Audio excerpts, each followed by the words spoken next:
Tonight, as you know, is a conversation with David Plouffe, campaign manager for President Barack Obama's 2008 presidential campaign. The New Hampshire primary was something we've never seen. It was a polling anomaly that I don't think anyone has really been able to explain to this point. And so what I'm interested to hear, and I think what a lot of other people are interested to hear, was what the heck happened in New Hampshire?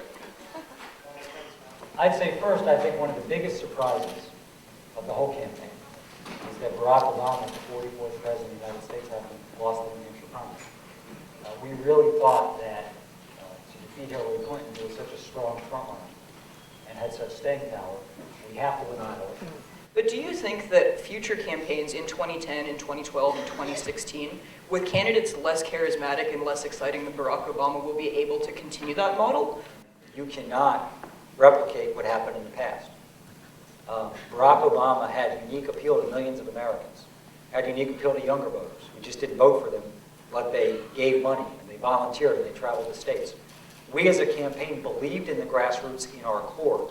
It was because we had strong enough grassroots campaigns that you could win what looked like an uphill battle. So it was core to who we were, and our supporters got that.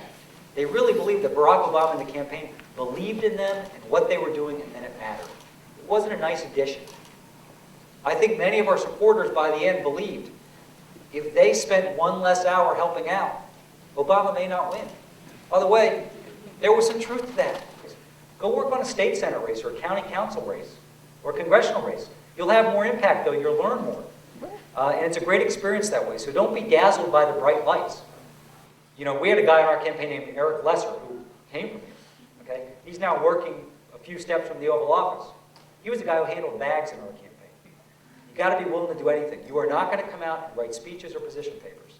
You know, I thought that Romney might be a good vice presidential pick for McCain. Maybe because of his economics. It was less that. You know, I find it to be fairly artificial. But he just goes out there every day and executes. And he would be a burr in our saddle every day. You know, he'd go out there with this snappy line. You know, he would deliver it, and he would work hard. And, you know, I didn't think there was much downside. So we were already ready for Romney. I mean, we began the week before the pick saying, you know, great, pick Romney. They're doubling down on, you know, a lot of houses and bad economic policy. You know, I mean, we were just going to twin them together in that way.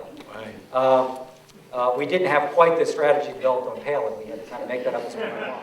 I mean, I agree with him on the Palin stuff, and so I'm glad that he was not so political that he was unwilling to answer those questions.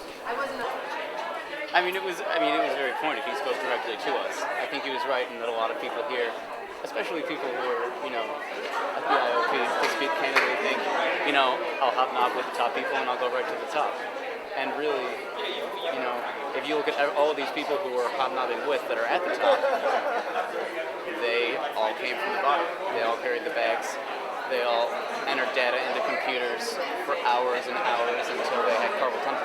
It's obvious to me that he's had some more time to think through how it all looks, and also more time maybe to add in his own greater reflection on what happened.